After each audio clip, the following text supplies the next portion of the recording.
ഒട്ടും ഓയിലോ വെളിച്ചെണ്ണയോ ഒന്നും ചേർക്കാതെ പെട്ടെന്ന് റെഡിയാക്കി എടുക്കാൻ പറ്റിയിട്ടുള്ള ഒരു ബീഫ് ബിരിയാണിന്റെ റെസിപ്പി കാണിക്കാം.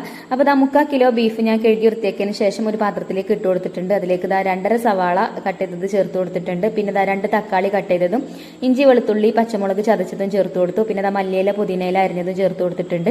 പിന്നെ മസാലപ്പൊടികളായിട്ട് മഞ്ഞൾപ്പൊടി, അതുപോലെ തന്നെ 1/4 ടീസ്പൂൺ മല്ലിപ്പൊടി, 1/4 ടീസ്പൂൺ ബിരിയാണി മസാല പൊടിച്ചതും, ആവശ്യത്തിനുള്ള ഉപ്പും 1/4 ടീസ്പൂൺ കുരുമുളക് പൊടിയും കൂടെ ചേർത്തിട്ടുണ്ട്. പിന്നെ അതാ ഒരു അരമുറി ചെറുനാരങ്ങന്റെ നീരും പിഴിഞ്ഞിട്ട് അത് ഒഴിച്ചു കൊടുത്തിട്ടുണ്ട്.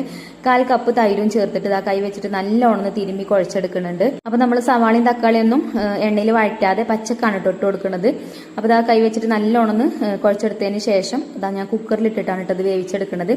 അപ്പൊ ഹൈ ഫ്ലെയിമിൽ ഇട്ടിട്ട് 4 വിസിലും ലോ ഫ്ലെയിമിൽ ഇട്ടിട്ട് 2 വിസിലും അടുപ്പിച്ചിട്ട് വേവിച്ചെടുക്കാം. അങ്ങനെ കുക്കറൊക്കെ വിസിലടിച്ച് ഞാൻ ഓഫ് ചെയ്ത് വെച്ചിട്ടുണ്ടെങ്കിലും ഇനി നമുക്ക് അതിലേക്കുള്ള റൈസ് റെഡിയാക്കി എടുക്കാം. അപ്പോൾ ഞാനിത് അവിടെ ഒരു പാത്രം അടുപ്പത്ത് വെച്ച് അതിലേക്ക് 2.5 ടീസ്പൂൺ നെയ്യ് ചേർത്ത് കൊടുത്തിട്ടുണ്ട്. പിന്നെ ഏലക്ക, കറാമ്പൂ, പട്ട, ബേലീഫ് അതൊക്കെ ചേർത്ത് കൊടുത്തു. പിന്നെ കുറച്ച് സവാള കട്ട് ചെയ്തതും ചേർത്ത് കുറച്ച് ഉണക്കമുന്തിരിയും കൂടെ ചേർത്തിട്ടുണ്ട്. അണ്ടിപ്പരിപ്പ് ഉണ്ടെങ്കിൽ അണ്ടിപ്പരിപ്പും ചേർത്ത് കൊടുക്കുക. അപ്പോൾ ഇതാ ഞാൻ അതൊക്കെ ഒന്ന് വറുത്ത് കോരി ഒന്ന് മാറ്റി വെക്കുന്നുണ്ട്. നമുക്ക് ചോറ് ദം ചെയ്തെടുക്കുന്ന സമയത്ത് ചേർക്കാനാണ് കേട്ടോ. പിന്നെ ഇതാ ഞാൻ ഇതിലേക്ക് നമ്മൾ കഴുകി വൃത്തിയാക്കി വെച്ച അരിയാണ് കേട്ടോ ചേർത്ത് കൊടുക്കുന്നത്. ഞാനിവിടെ ജീരകശാല നമ്മളെ കൈമ റൈസ് ഉണ്ടല്ലോ അതാണ് ഇട്ട് എടുത്തിട്ടുണ്ടായിരുന്നത്. 2.5 കപ്പ് അരി ആണ് എടുത്തിട്ടുണ്ടായിരുന്നത്. അത് കഴുകി വെള്ളത്തിലിട്ട് വെച്ചിട്ടുണ്ടായിന്.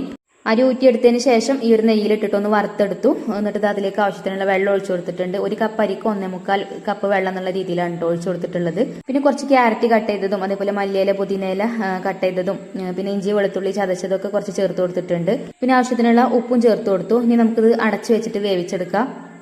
ആ ഒരു സമയമൊക്കെ ആയപ്പോഴത്തേന് നമ്മുടെ കുക്കറിന്റെ പ്രഷറൊക്കെ പോയിട്ടുണ്ടേനും. അപ്പോൾ അതാ കുക്കർ തുറന്നു നോക്കിയപ്പോൾ ബീഫൊക്കെ അത്യാവശ്യം നല്ലോണം വെന്തിട്ടുണ്ട്. ഇനി നമുക്കിത് ദം ചെയ്തെടുക്കുന്ന പാത്രത്തിലേക്ക് ഇട്ട് കൊടുക്കാം. അപ്പോൾ ദം ചെയ്തെടുക്കുന്ന പാത്രത്തിൽ കുറച്ച് നെയ്യ് ഒഴിച്ചു കൊടുത്തിട്ടുണ്ട്. ഒരു 1/2 സ്പൂണൊക്കെ ഒഴിച്ചിട്ടുള്ളൂ കേട്ടോ. പിന്നെ നമ്മളെ ബീഫിന്റെ മസാല ഇട്ട് കൊടുത്തു. പിന്നെ നമ്മളെ റൈസൊക്കെ പാകത്തിന് വെന്തിട്ടുണ്ടേനും. അപ്പോൾ അത് ഇട്ട് കൊടുത്തു. പിന്നെ അതിന്റെ മേലെ കൂടെ കുറച്ച്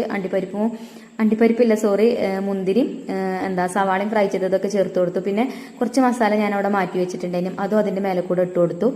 ഇനി അടുത്ത ലെയർ റൈസ് ഇട്ട് കൊടുത്തിട്ടുണ്ട്. അപ്പോൾ നമ്മൾ ഒരു തുള്ളി ഓയിലോ വെളിച്ചെണ്ണയോ ഒന്നും ഇതിലേക്ക് ചേർത്തിട്ടില്ല കേട്ടോ. നമ്മൾ റൈസ് വേവിച്ചെടുത്തപ്പോൾ കുറച്ച് നെയ്യ് ചേർത്തല്ലോ, ഒരു നെയ്യ് മാത്രമേ നമ്മൾ ഇതിലേക്ക് ചേർത്തിട്ടുള്ളൂ. മസാലയൊക്കെ പച്ചക്ക് വേവിച്ചെടുക്കുകയാണ് ചെയ്തിട്ടുള്ളത്. ഇനി നമുക്കിത് അടച്ചു വെച്ചിട്ട് ഒരു 10 മിനിറ്റ് ലോ ഫ്ലെയിമിൽ ഇട്ടിട്ടൊന്ന് വേവിച്ചെടുക്കാം. അപ്പോൾ ഇതാ 10 മിനിറ്റ് കഴിഞ്ഞതിന് ശേഷം ഈ ഒരു പാത്രത്തിന്റെ ഈ അടപ്പ് ഹോൾ ഉണ്ടല്ലോ അതിലൂടെ ആവി വരും. ആ സമയത്ത് നമുക്ക് ഫ്ലെയിം ഓഫ് ആക്കി കൊടുക്കാം. അപ്പോൾ നമ്മളെ ബിരിയാണി കണ്ടോ നല്ലോണം ദമ്മൊക്കെ കയറി അടിപൊളിയായിട്ട് കിട്ടിയിട്ടുണ്ട്. ഞാൻ ഈ ഒരു പാത്രം തുറന്നപ്പോൾ തന്നെ നിങ്ങൾക്ക് മനസ്സിലായില്ല, അടപ്പ് തുറന്നപ്പോൾ തന്നെ അത്യാവശ്യം നല്ലോണം ആവി കയറിയിട്ടുണ്ട്.